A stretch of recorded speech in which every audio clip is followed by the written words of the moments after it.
열왕기상 12장 12절에서 20절 말씀 교독합니다.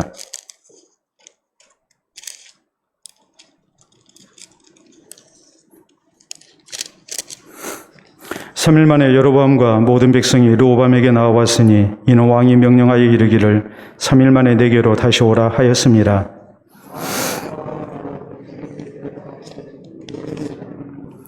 어린 사람들의 자문을 따라 그들에게 말하여 이르되 내 아버지는 너희의 멍에를 무겁게 하였으나 나는 너희의 멍에를 더욱 무겁게 할지라.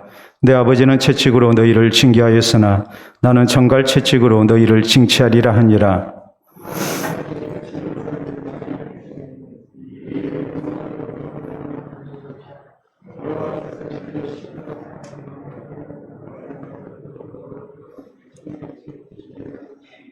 온 이스라엘이 자기들의 말을 왕이 듣지 아니함을 보고 왕에게 대답하여 이르되 우리가 다윗과 무슨 관계가 있느냐? 이새의 아들에게서 받을 유산이 없도다. 이스라엘아 너희의 장막으로 돌아가라. 다윗이여 이제 너는 네 집이나 돌아보라 하고 이스라엘이 그 장막으로 돌아가니라.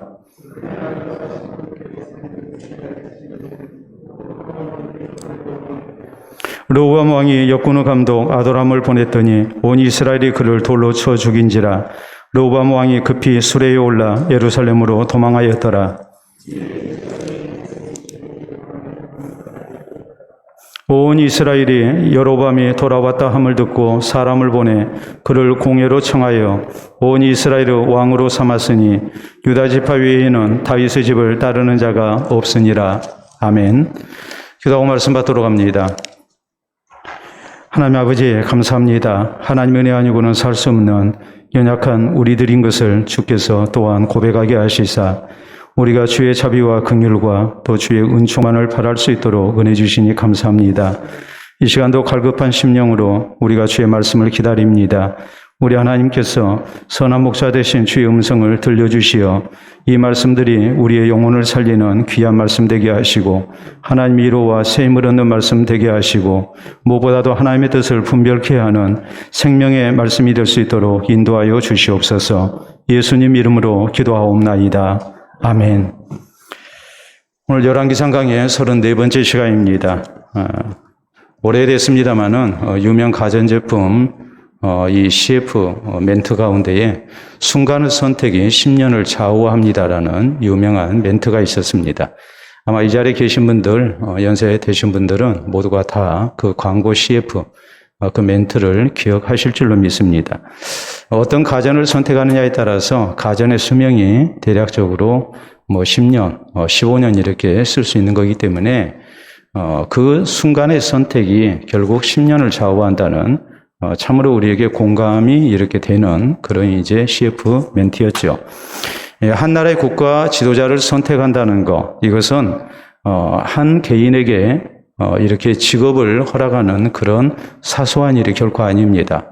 한 개인의 운명만을 결정하고 그 집안을 결정하는 일만 될 뿐만이 아니라 국가의 운명을 결정하고 국민의 삶을 결정하는 굉장히 중요한 일이 됩니다. 그렇기 때문에 대통령을 비롯해서 고위직이 이렇게 선출되고 임명될 때에 토론회를 거쳐야 하고 또 청문회 등 이런 검증 시스템을 거쳐가지고 이제 우리가 믿고 맡길 만한 그런 지도자를 선택하는 것, 이것은 민주사회에서 당연히 있어야 할 일이고 또 상식 중에 상식이 되어 있습니다.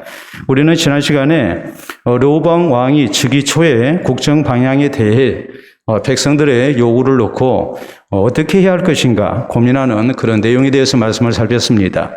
언론들은 그런 의견을 냈습니다. 뭐라고 그럽니까? 나이든 대신들, 과거 르호보암 왕의 아버지인 이 솔로몬 왕을 모시고 이렇게 국정에 참여했기 때문에 백성들이 이 거대한 건축 사업으로 인해서 또 국가 프로젝트에 의해서 많은 세금을 내야 했고 또 부역에 시달려야 했습니다. 그렇기 때문에 이 백성들을 좀 평가해 주십시오. 고역에서 벗어나게 해 주십시오. 그러면 이 백성들이 영원토록 왕의 종이 될 것입니다. 이렇게 노인들은, 원로들은 자문을 했습니다. 반면에 젊은 신하들은 이 즉위 초기에 강압 정치를 펴서 그래서 백성들로 하여금 이제 따라오게 하는 것, 이것이 이 나라의 지도자로서 필요한 그런 요소입니다. 라고서 아버지 때보다도 더욱더 이렇게 강한 그런 이제 정치를 해야 한다고 이렇게 권면을 합니다. 이것은 절대 바른 권면이 아니었죠. 근데 르호보암 왕은 결국 젊은 신하들의 의견을 따르고 맙니다. 오늘 성경 말씀은 이런 잘못된 선택으로 인해서 백성들의 무서운 반발이 일어나게 됐고 결국 나라가 남북으로 분열되게 됐다. 여기에 대해서 우리에게 말씀을 전합니다. 순간의 선택인 것 같았지만은 그 순간의 선택이 자기뿐만이 아니라 자기 자손뿐만이 아니라 결국 나라와 또 백성의 모든 장래까지 결정짓는 그런 엄청난 사건이 되고 말았다라는 것이 오늘 성경이 우리에게 가르치고 있는 내용입니다. 그렇기 때문에 우리가 신앙생활을 할 때에 혹시라도 우리에게 이런 잘못된 선택이 있지 않도록 해야 합니다. 정말 하나님께서 우리의 선택에 복을 주시고 또 선한 길을 인도해 주시는 그런 은총을 우리가 허락받을 수 있어야지 우리의 선택이 잘못돼서 그 선택으로 인해서 우리가 힘든 인생을 산달지 또 나와 관련된 다른 사람들의 삶까지 우리가 잘못된 영향을 미친다면 그것이 얼마나 불행한 일이 되겠습니까? 그렇기 때문에 여기 오늘 성경 말씀을 통해서 이 르호보암의 선택이 왜 잘못됐는가 이런 선택을 통해서 우리가 우리의 삶 속에서 우리가 어떤 선택을 해야 할 것인가라는 갈림길에서 이 선택을 결정짓는 그런 요소가 뭐가 돼야 될 것인가 이것을 우리가 바로 알아야 한다는 말이에요. 여러분이 가전을 선택하게 될 때에 거기에 대해서 여러 가지로 이렇게 제품에 대한 조사를 합니다. 가격을 보고 성능을 보고 내구성을 보고 디자인을 보고 혹은 브랜드를 보고 하는 이런 여러 가지 것을 검토해 가지고 그래서 선택을 합니다. 그리고 그 선택은 10년을 좌우합니다. 이걸 우리가 생각하면 우리의 삶 속에서 만나지는 많은 선택의 갈림길에서 우리가 어떤 기준에 의해서 바른 선택을 해야 할 것인가 그리고 그 선택이 후회 없는 선택이 되고 하나님께서 동행해 주시고 보장해 주시는 그런 복된 선택이 되도록 하는 것 이것이 당연하지 않느냐 이 말이에요. 그렇기 때문에 오늘 여기 성경 말씀 르호보암의 잘못된 선택 이것을 보면서 우리 하나님께서 우리에게 바라시는 바른 선택의 요소가 무엇인가 이것을 우리가 함께 생각해 볼 수 있기를 바랍니다. 우리는 먼저 오늘 성경 말씀에 보면 르호보암이 백성들을 편안케 하기보다는 강압 정치를 선포한 일을 우리가 생각해야 합니다. 자, 12절 시작되는 말씀 보도록 합니다. 3일 만에 여로보암과 모든 백성이 르호보암에게 나와왔으니 이는 왕이 명령하여 이르기를 3일 만에 내게로 다시 오라 하였습니다. 왕이 포악한 말로 백성에게 대답할새 노인의 자문을 버렸다라고 말합니다. 자, 르호보암이 백성들에게 3일 후에 오라 하고서 이제 거기에 대한 왕으로서의 답변을 이렇게 하게 됩니다. 노인들의 자문이 있었고 또 젊은 신하들의 자문이 있었습니다. 노인들의 자문은 백성들의 요구를 들어주십시오. 저희로 하여금 고역을 벗어나게 해주십시오. 그러면 이들이 영원토록 왕의 종이 될 것입니다. 기쁜 마음으로 왕을 섬기고 따르게 될 겁니다. 라고 이렇게 권면을 했고 자문을 했습니다. 젊은 신하들은 그와는 반대였죠. 저희를 강압해서 그래서 더 혹독하게 다뤄야 합니다. 그래서 다시는 그런 소리 안 나오도록 해야 합니다. 이런 그 내용에 이 자문을 했거든요. 근데 르호보암 왕이 노인들의 자문을 따르기보다는 젊은 신하들의 자문을 따랐다고 그랬어요. 근데 문제는 그 태도도 잘못되고 또 그 언사도 잘못됐어요. 포악한 말로 대답을 했다. 그리고 그 대답이 14절에 있는 말씀이에요. 자, 14절에 있는 말씀 보면 어린 사람들의 자문을 따라 그들에게 말하여 이르되 내 아버지는 너희의 멍에를 무겁게 하였으나 나는 너희의 멍에를 더욱 무겁게 할지라. 내 아버지는 채찍으로 너희를 징계하였으나 나는 정갈 채찍으로 너희를 징치하리라 하니라라고 이렇게 이제 대답을 했습니다. 여러분, 같은 말이라도 부드러운 말로 또 상대를 이해시키고 설득시키면서 그러면서 얘기를 했다면 또 그렇게까지 반발이 심하지 않았을 것입니다. 그런데 르호보암은 말하는 태도도 잘못되고 사용하는 언사도 굉장히 잘못됐습니다. 포악했습니다. 그래서 악한 군주의 그런 모습을 보인 거예요. 그러니까 백성들이 다룰 수가 없었던 거죠. 결국에 우리가 16절에 보면 온 이스라엘이 자기들의 말을 왕이 듣지 아니함으로 보고 왕에게 대답하여 이르되 이르되 우리가 다윗과 무슨 관계가 있느냐? 이새의 아들에게서 받을 유산이 없도다. 이스라엘아 너희의 장막으로 돌아가라. 다윗이 이제 너는 내 집이나 돌아보라 하고 이스라엘이 그 장막으로 돌아가니라 라고 말합니다. 여기 이새의 아들은 다윗을 얘기합니다. 그리고 다윗은 우리가 잘 알다시피 로방 왕의 할아버지가 되는 사람입니다.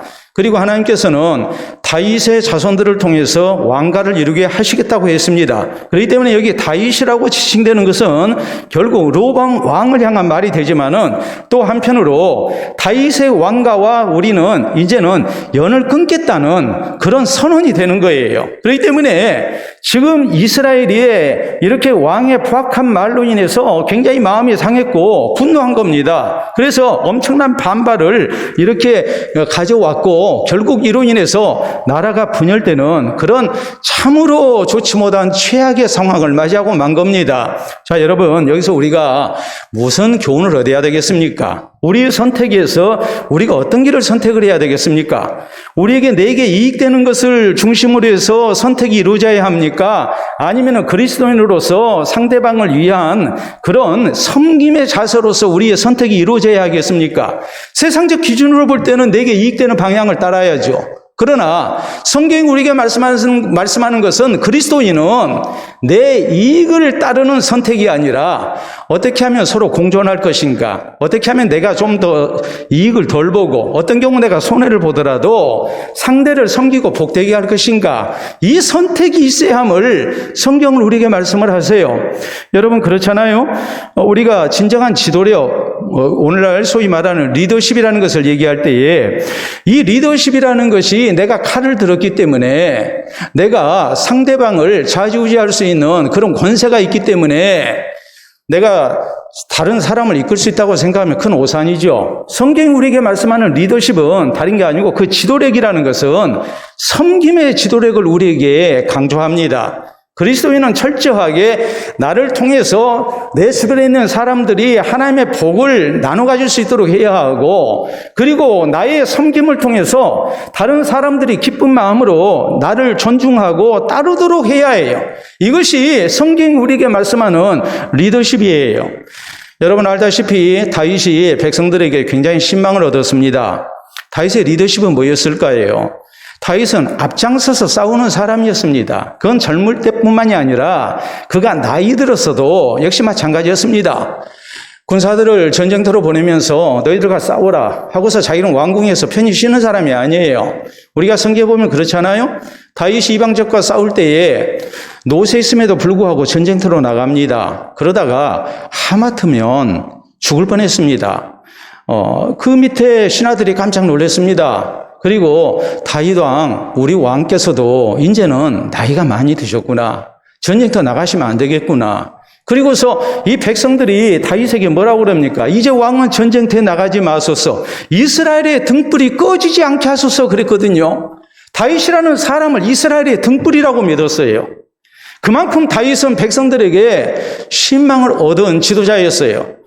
그의 그 지도력이라는 것은 뭐로 나왔습니까? 왕의 권세였습니까? 칼이었습니까? 절대 그런 것이 아니죠. 다윗이 앞장서서 싸운 거예요. 자기 목숨을 돌아보지 아니하고 전쟁터로 굳이 나가지 아니해도 되는데 전쟁터에 나가서 싸운 거예요. 목숨 걸고 싸운 거예요. 신하들이 볼 때에 더 이상 왕이 전쟁터로 나가서는 안 되겠구나, 이런 생각이 들어서 사정을 할 정도로 다윗은 자기의 목숨을 내걸고 백성들을 돌보기를 원했어요. 그가 성전 건축을 위한 헌금을 합니다. 여러분 그 헌물이 어마어마합니다. 다윗이 가장 먼저 하나님 앞에 헌물을 드립니다. 이것이 다윗의 지도력의 미천이었어요. 이 섬김의 리더십이, 지도력이 우리에게 있어야 한다는 말이에요. 우리 예수님께서는 친히 제자들의 발을 먼저 씻겨주십니다. 그리고 내가 너희 발을 씻겼으니 너희도 서로 발을 씻기는 것이 옳으니라라고 말씀하십니다. 예수님이 우리의 주가 돼서 혹은 선생님이 돼서, 그래서 제자들의 발을 씻겼기 때문에 제자들 서로 누가 크냐고 다툴 것이 아니라 섬김 가운데에 다른 사람을 복되게 하고 이끄는 주의 제자 될 것을 우리 주님께서는 강조하신 겁니다. 내가 높은 자리에 있다고 그래서 다른 사람을 이끌 수 있다고 생각해서는 안 됩니다. 우리에게 필요한 것은 내가 낮아진 자리에서 나를 먼저 희생하면서 섬길 줄 아는 이런 모습이 있어야 한다는 말이에요. 우리가 예루살렘 교회의 아름다운 지도자 가운데 한 사람, 바나바를 압니다. 그는 원래 이름이 요셉입니다. 그는 구브로 출신이었습니다. 오늘날의 키프로스 출신이죠. 근데 그가 예루살렘까지 와서 교회 일원이 됩니다. 자, 이 사람 어떤 사람입니까? 자기 소유의 밭을 팔아서 그래서 가난한 자를 위해서 내놓습니다. 그것을 구제연금으로 사용했습니다. 바나바라는 사람을 사도행전 11장에서는 뭐라고 말하느냐? 바나바는 착한 사람이라고 말씀을 하죠. 바나바는 착한 사람이었어요. 이렇게 자기 자신을 희생하면서 다른 사람을 섬기는 것, 이걸 보고 사도들이 이 요셉이라는 사람의 이름을 바나바라고 부릅니다. 유로의 아들이라는 말입니다. 섬김을 통해서, 희생을 통해서 그는 교회의 지도자가 됐어요. 성경은 베드로전서에 우리에게 말씀합니다. 교회의 장로들을 놓고 뭐라고 말씀합니까? 나이가 많이 됐으니까, 교회 오래 다녔으니까, 장로라는 직분을 얻었으니까 장로입니까? 그렇게 말씀하지 않죠. 우리에게 뭐라고 말씀하십니까? 주장하는 자의 자세를 취하지 말고 양무리의 본이 되라고 말씀합니다. 그 섬김을 우리에게 강조하고 있는 거예요. 우리가 오늘날 많이 듣는 말 가운데 서번트 리더십이라는 말이 있습니다. 서번트는 하인이죠. 하인 리더십. 이것은 유명한 미국의 최고 경영자 가운데 한 사람인 로버트 그린피드가 1977년에 처음으로 주장한 용어입니다. 내가 대표이사니까, 내가 최고 경영자니까 이런 자기의 지위를 내세워서 권위주의로 부하 직원들을 이끌려고 해서는 안 된다는 말이에요. 오히려 다른 사람의 요구에 귀를 기울이는 하인과 같은 모습으로 다른 사람을 섬기게 될 때에, 직원들을 섬기게 될 때에 그 사람이 결국 회사 구성원으로 하여금, 조직의 구성원으로 하여금 기쁜 마음으로 순종하고 따르게 하는 리더십을 발휘할 수 있게 된다라는 그런 원리예요. 이걸 서번트 리더십이라고 얘기를 해요. 자, 여러분, 이 서번트 리더십을 가르치는 아주 유명한 책이 있습니다. 우리 한번 보도록 하겠습니다. 여러분 보시게 되면 동방순례라는 책입니다. 저 동방순례라는 책은 유명한 작가인 헤르만 헤세의 단편집이에요. 네, 자, 여기 보면 어떤 내용이 나오느냐? 한 무리의 사람들이 후원단체의 도움으로 동방순례길에 오르게 됩니다. 오늘날로 얘기하자면 성지순례를 가는 거예요. 그런데 이들 가운데 레오라는 하인이 동행을 하게 됐어요. 지금 나머지 사람들은 다 어떤 사람들이냐? 다 초청받은 사람들이에요. 자기들 돈 내가지고 지금 동방순례 간 게 아니에요. 성지순례 가는 게 아니에요. 어떤 후원단체에 그런 후원을 받아가지고 모두가 다 지금 동방순례길에 지금 오른 겁니다. 그런데 레오라는 하인이 이들을 수송들게 돼 있었어요. 그래서 이 레오라는 하인이 모든 허드렛 일을 다 합니다. 이들에게 길 안내를 해주고 또 그런가 하면 저희가 이 동방순례길에 너무 힘들고 할 때에 또 따뜻한 말로 위로해주고 격려해주고 또 불평도 다 받아주고 하는 거예요. 그렇기 때문에 이 동방순례를 떠나는 사람들이 레오라는 사람에 대해서는 처음에 별로 중요하게 생각 안 했어요. 전혀 중요한 인물이 아니라고만 생각을 했어요. 그런데 어느 날 갑자기 레오가 사라져 버렸어요. 레오가 사라지고 나니까 그때부터 여행이 뒤죽박죽이 되고 맙니다. 일행들은 자기들끼리는 아무것도 하지를 못해요. 우리 간혹 가다 보면 가정 살림을 하시는 주부들께서 그런 말씀을 하시죠. 나는 아플래 해도 아플 수가 없다고. 내가 아프면 저 남편이라는 사람 아무것도 못하고 애들도 아무것도 못하고. 사실 그럽니까 안 그럽니까? 뭐 돈 있으니까 뭐 나가서 뭐 다 사 먹으면 되죠. 그렇게 우리가 간단하게 얘기할 그런 부분이 아니죠. 가정에 여러 가지 살림을 맡아서 수고하시는 이가 만약에 병이라도 날라치면 물론 이가 없으면 이 몸으로 산다고 어떻게 버텨나가겠지만 그 불편이라는 것은 이루 말로 할 수가 없죠. 예? 그래서 가족들 생각해서 아파도 안 아픈 척하고 또 아플 수도 없는 것이 가정 살림을 맡아서 이렇게 수고하시는 분들의 애완 아니겠습니까? 레오라는 하인이 다른 사람이 허드렛 일을 하고 이런 모든 수고를 다 하고 했을 때는 저 사람은 우리들보다도 훨씬 더 비천한 신분의 사람이라고 생각했어요. 근데 레오가 사라지고 나니까 이 나머지 사람들이 아무것도 못하는 거예요. 그때야 비로소 레오의 소중함을 알게 돼요. 레오 어디 갔어? 레오는 도대체 왜 안 오는 거야? 레오가 있어야 하는데. 근데 레오가 나타나지 아니하니까 결국 동방술래는 거기서 끝나고 맙니다. 나중에 알고 봤더니 레오는 어떤 사람이었느냐? 순례단의 실질적인 지도자 역할을 했던 이 레오라는 사람.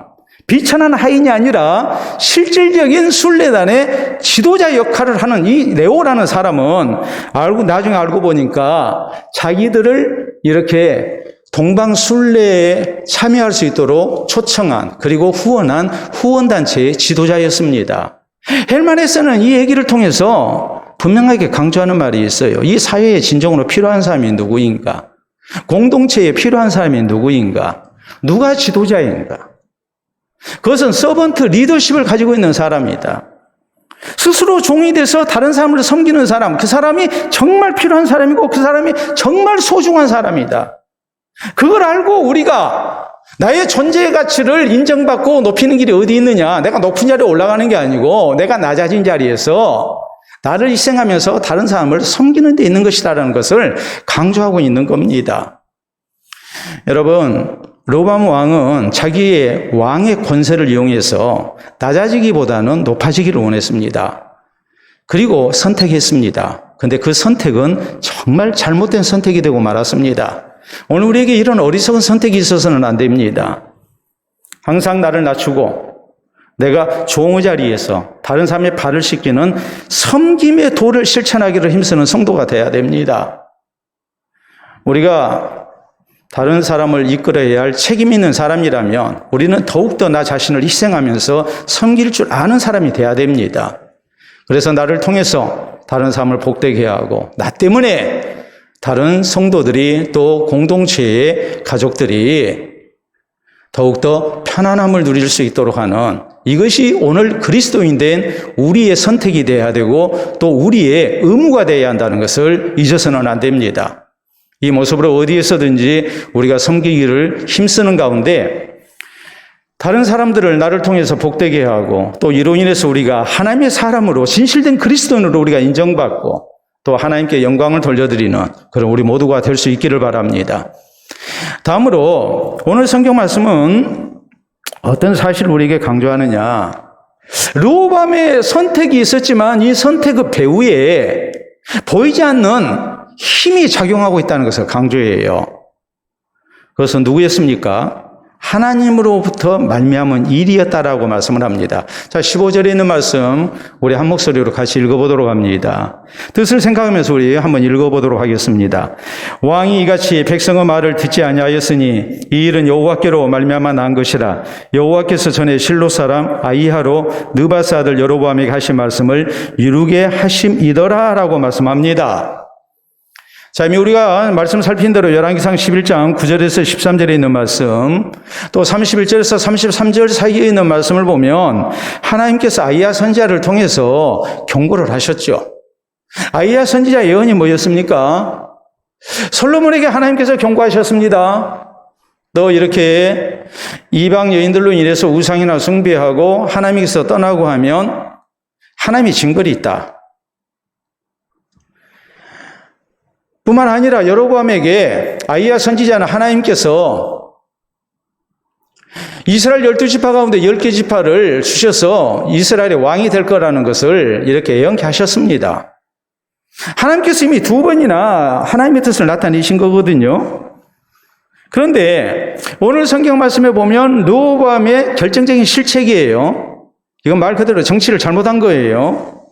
백성들의 마음, 민심을 읽지를 못하고 저가 노인들의 자문 대신에 젊은 신하들의 자문을 따랐습니다. 자기의 권세로 더욱 강압 정치를 하겠다고 그랬어요. 그래서 민심을 잃었고 결국 백성들이 이렇게 떨어져 나가서 나라가 나뉘는 그런 불행을 당하게 됐습니다. 그런데 오늘 성경은 뭐라고 말씀하십니까? 이런 모든 것은 하나님께서 이미 아이야 선지자를 통하여 말씀하신 대로 되어진 거였다라고 말합니다.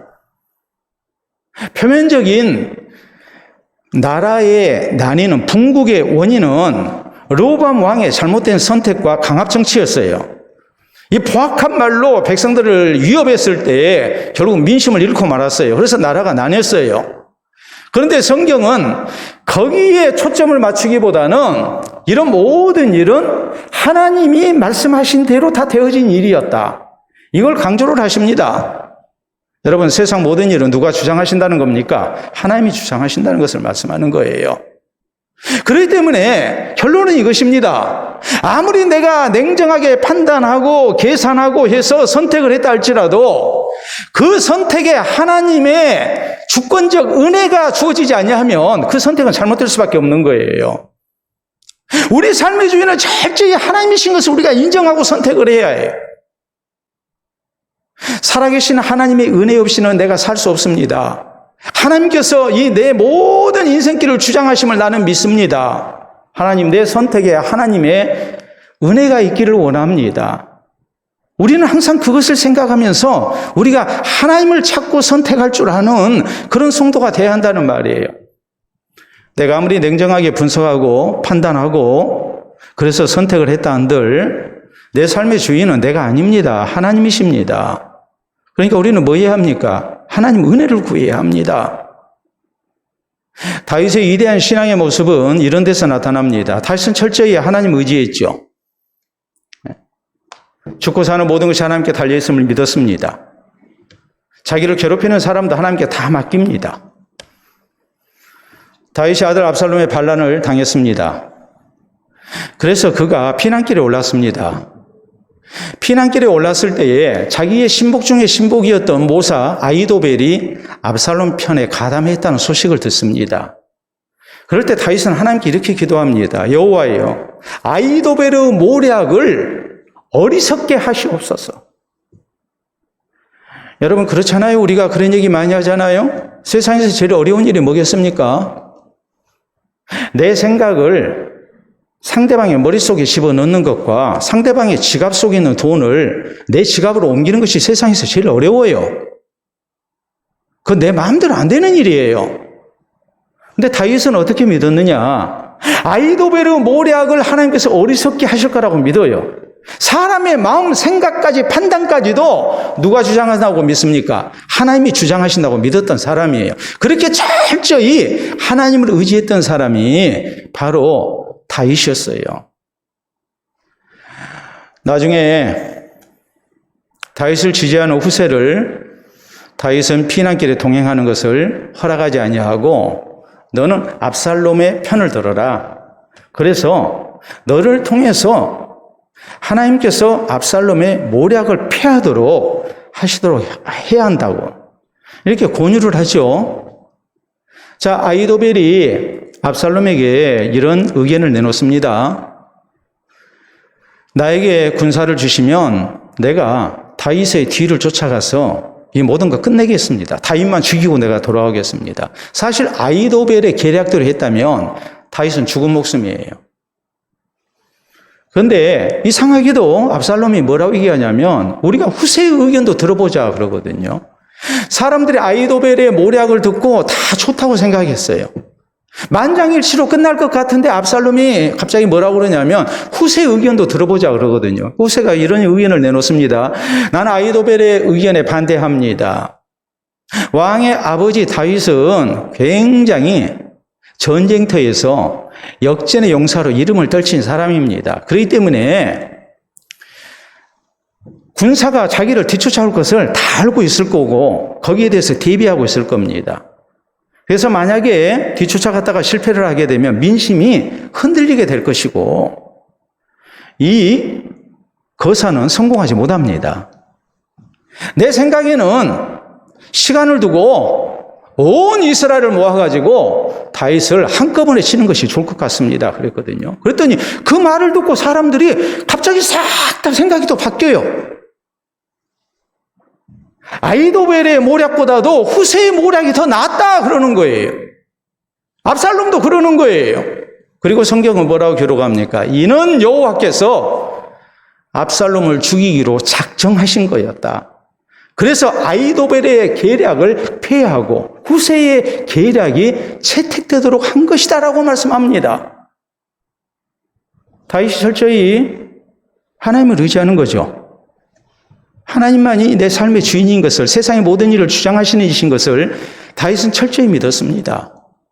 우리 예수님께서는 공중에 나는 새 한 마리도 하나님의 허락이 아니면 떨어지지 아니한다고 말씀하셨습니다.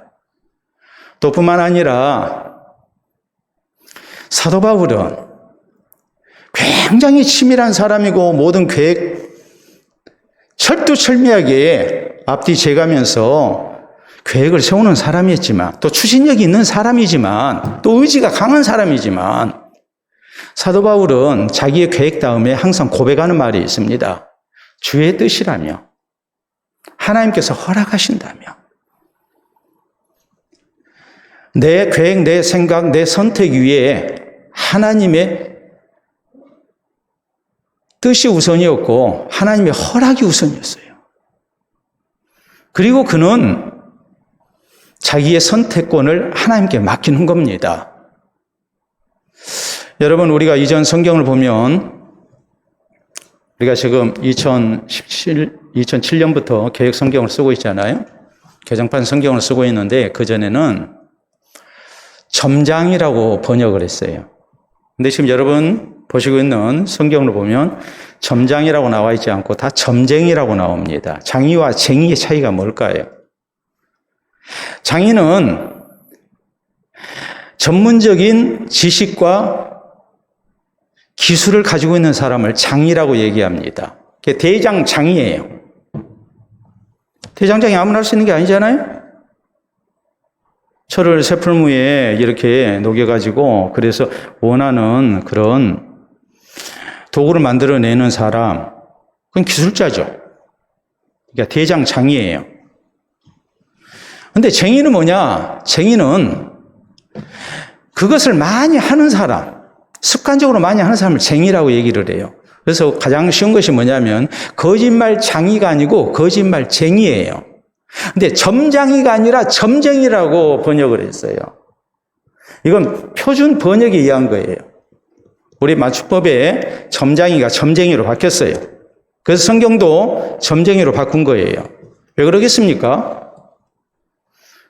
점장이가 장래 일을 자기 마음대로 예언할 수 있습니까? 장래 일을 아는 것은 하나님의 소관인데, 예?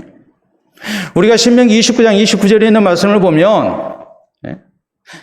오묘한 일은 우리 하나님께 속해 있고 나타난 일은 우리와 우리 자손에게 속해 있다고 성경이 이렇게 말씀하거든요. 장래 일은 하나님의 소관이에요. 우리가 전도서 3장 14절 이하에 있는 말씀도 보면 성경은 이렇게 말씀합니다. 하나님이 형통한 날과 공고한 날을 겸하여서 우리에게 주신 가운데 우리로 능히 장래 일을 알지 못하게 하셨다. 그렇게 하신 것은 우리로 하나님을 경외케 하기 위하심이다라고 이렇게 말씀을 합니다. 그러니까 점장이가 아니라 점쟁이가 맞는 거예요.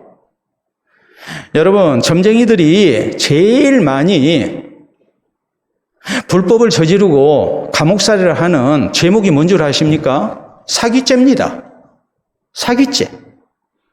점쟁이 아무리 예언을 하고 점을 쳐도 그게 다 안 맞는다는 얘기예요. 그래서 사기죄로 걸려 들어가요. 그래서 점쟁이들은 사기 전과자가 많습니다. 그렇게 될 수밖에 없는 것이죠. 정치인들이 흔히 하는 얘기가 있습니다. 정치는 생물이다.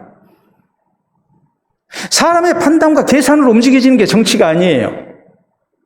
그러니까 내 뜻대로 된다고 해서 교만해서도 안 되고 내 뜻대로 안 된다고 해서 함부로 낙심해서도 안 된다. 그래서 항상 하는 얘기가 정치는 생물이다라는 말을 합니다. 생물은 뭡니까? 살아 움직이는 거잖아요.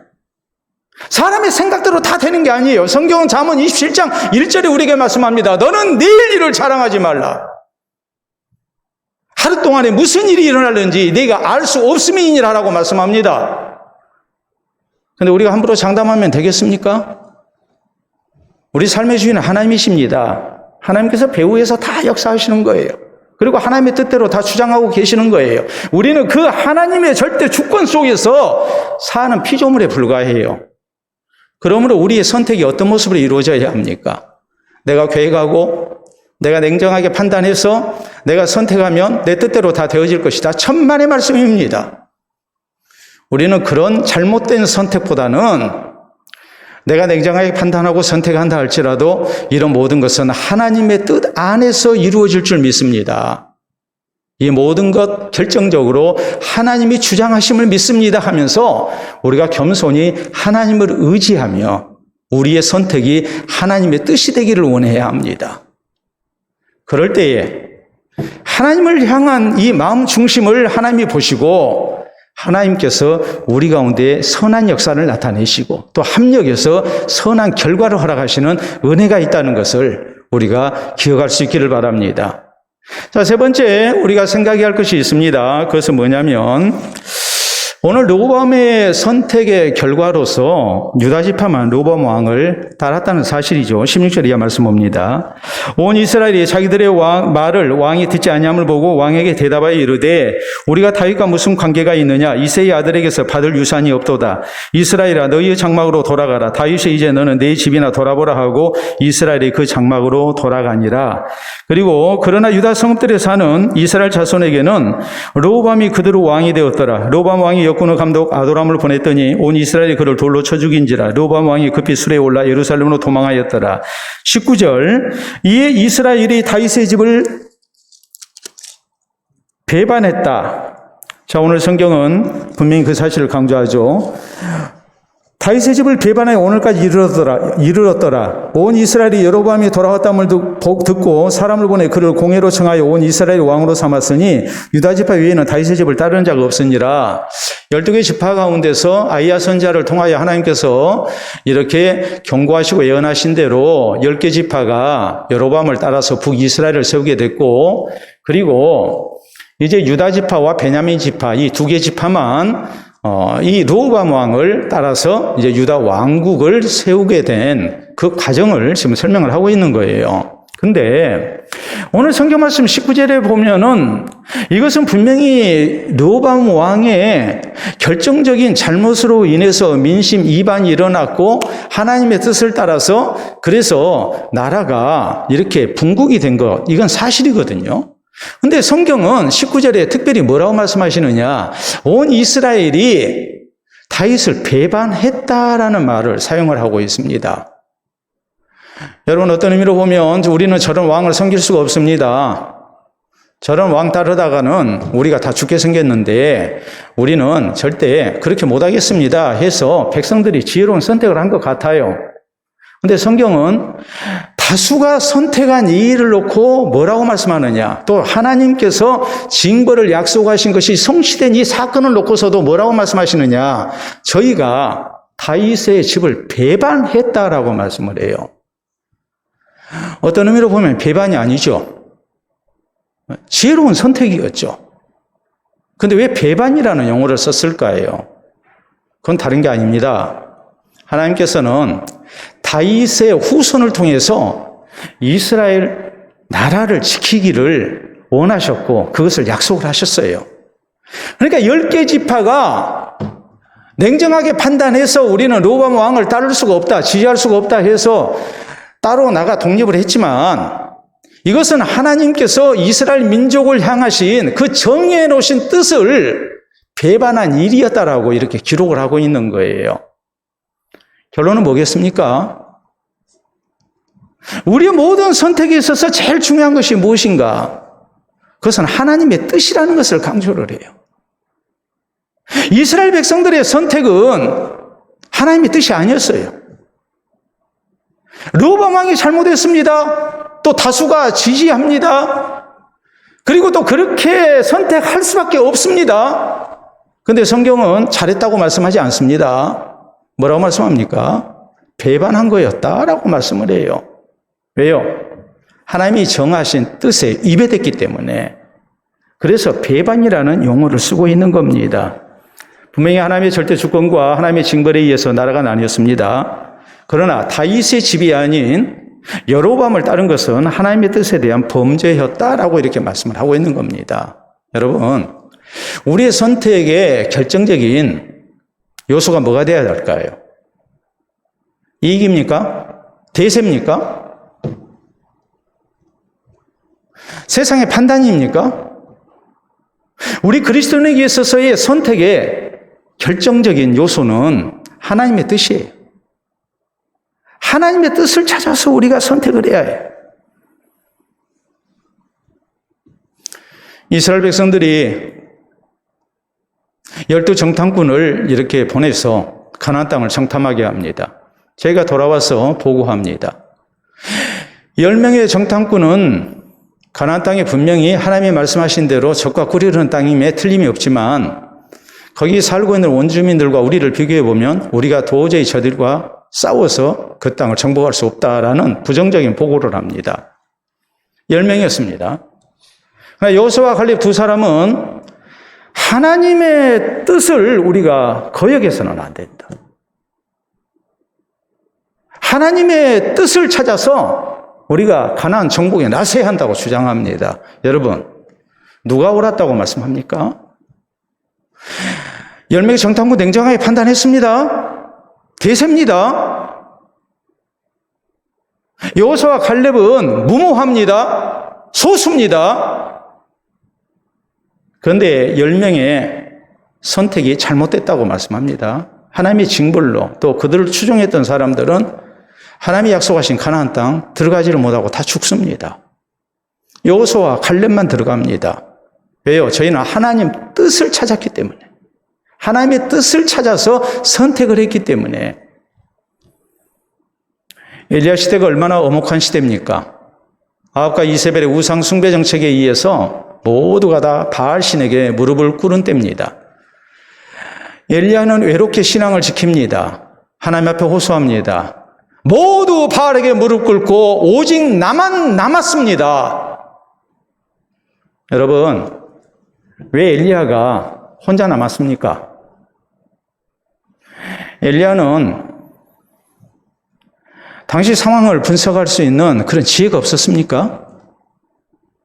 너무나 고집이 센 사람이었습니까? 아니죠. 바알에게 무릎 꿇는 것은 하나님의 뜻이 아니기 때문에 저는 목숨을 걸고 그걸 반대하는 겁니다. 하나님의 뜻을 찾아서 선택을 하고 있는 거예요. 그렇기 때문에 우리는 잘못된 대세론이나 군중심리에 휘말려서는 안 됩니다.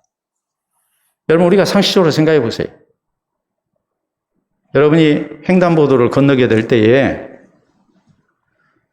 빨간불이 켜졌는데 다른 사람이 건넌다고 해서 따라서 건너실 겁니까? 그런 사람 잘한다고 얘기하겠습니까? 저 사람 건너가니까 나도 건너갔다고 그게 변명이 됩니까? 정말로 시민의식이 바로 된 사람이라면 횡단보도에 10명이 서 있는데 나 빼고 9명이 다 건너가도 빨간불이면 안 건너가야죠. 그게 옳은 거죠. 우리가 흔히 얘기하기를 영혼 없는 공무원이라는 말을 많이 씁니다. 영혼 없는 공무원이라는 말이 뭐겠습니까? 권력자의 눈치나 보고 대세나 생각하고 그리고 불법한 일도 시키면은 아무 비판의식 없이 그대로 그냥 추종하고 마땅히 해야 할 일임에도 불구하고 상황을 봐서 복지부동의 그런 자세로 안 하고 시간 가기만 기다리고 이런 식으로 움직이는 일하는 공무원들을 우리는 영혼 없는 공무원이라고 비아냥합니다. 그런데 오늘 우리 그리스도인들이 세속적인 가치관에 의해서 하나님의 뜻을 찾기보다는 자꾸 우리가 군중심리에 휘말리고 세속적인 그런 판단 속에서 우리의 선택이 이루어진다면 그건 굉장히 잘못된 거다 이 말이에요. 오늘 그리스도인들을 놓고 볼 때 하나님의 뜻이 없는, 하나님의 말씀이 없는 그리스도인들이 너무나 많아요. 다 그러는데 내가 얼마나 믿음이 좋은 사람이었어 하면서 우리는 하나님의 뜻과 상관없는 선택을 해요. 그리고 많은 사람이 선택한 길이기 때문에 괜찮다는 잘못된 생각을 갖고 있어요. 우리 그리스도인은 나 혼자서라도 바른 길을 가야 합니다. 우리 예수님이 말씀하셨습니다. 신앙의 길이 무엇이냐? 좁은 문으로 들어가는 것이고 좁은 길을 가는 거라고 말씀을 하십니다. 하나님의 뜻을 찾아서 우리는 좁은 길을 가야 하고 모두가 반대해도 하나님의 뜻이라면 우리는 그 하나님의 뜻을 내 것으로 하는 선택을 해야 합니다.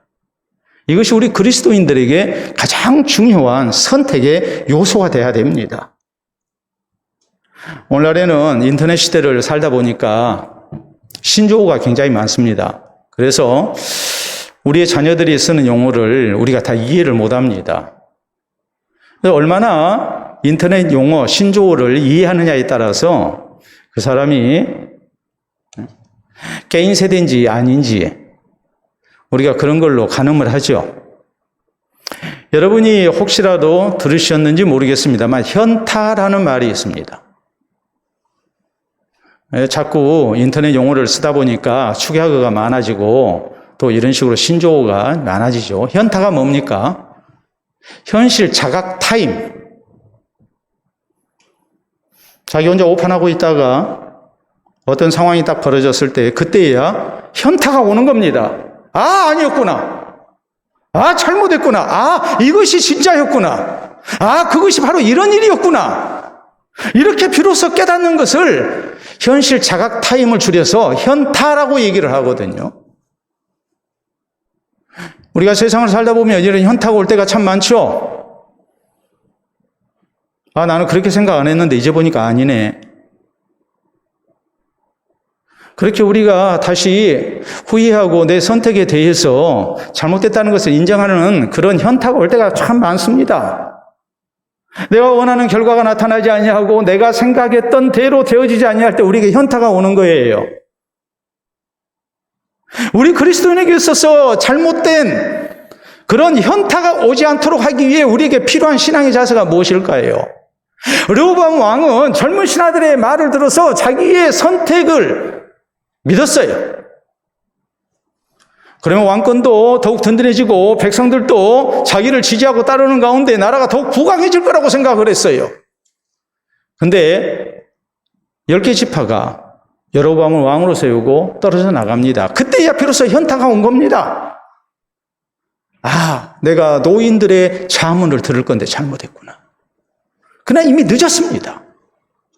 사랑하는 성도 여러분, 우리의 사는 삶 속에서 이런 르호보암과 같은 선택과 현타가 있지 않도록 해야 합니다. 우리는 살면서 많은 선택을 하며 삽니다. 그러나 이 선택의 가장 중요한 요소가 뭐겠습니까? 우리는 내 이익보다도 다른 사람을 사랑하고 섬기기 위한 선택을 하도록 힘써야 합니다. 그래야 하나님이 사랑하십니다. 내 선택보다도 하나님의 뜻이 우선이라는 것을 명심해야 합니다. 우리 삶의 주인은 하나님이세요. 하나님께서 허락하셔야만이 우리의 선택이 순탄하게 아름다운 결실을 맺을 수가 있어요. 그리고 그 선택은 결정적으로 하나님의 뜻이 우선되어야 해요. 하나님의 뜻을 찾아서 우리가 바른 선택을 하게 될 때에 그 선택 가운데 하나님께서는 같이 하시고 우리가 기대했던 것 이상의 아름다운 하나님의 역사를 나타내심을 우리 모두가 믿을 수 있기를 바랍니다. 우리 함께 기도합니다. 오늘 나의 선택의 가장 중요한 요소는 무엇입니까? 내 이익입니까? 내 의지입니까? 내 계획입니까? 아니면 내 뜻입니까? 오늘 주신 말씀을 생각하면서 우리의 모든 선택 속에 살아계신 하나님을 인정하고 하나님의 뜻을 찾아서 다른 사람의 유익을 위한 그런 선택을 하게 해달라고 기도합시다. 그럴 때 하나님께서 함께 하시고 또 아름다운 결실을 보장하시는 그런 은혜가 있음을 우리가 믿고 고백할 수 있기를 바랍니다.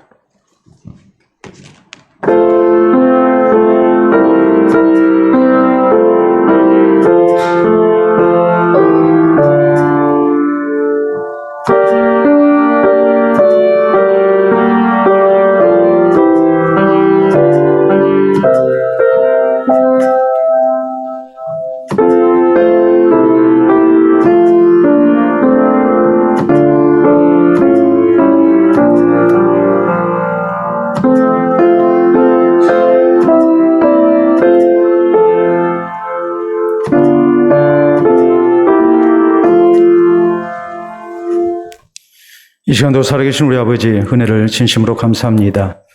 살아계신 주께서 우리의 모든 삶을 주장하심을 이 시간도 고백하며 우리의 모든 선택 속에 살아계신 하나님의 뜻을 찾아 선택되어지는 아름다운 신앙의 모습이 있기를 원합니다.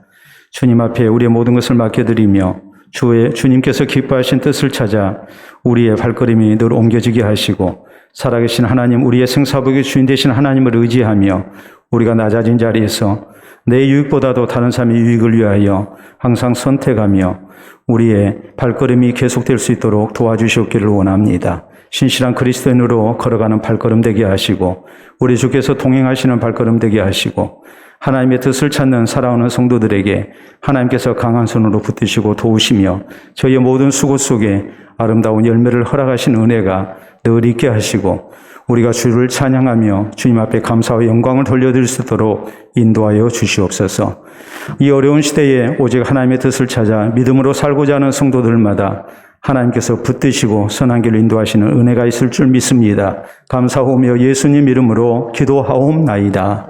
아멘.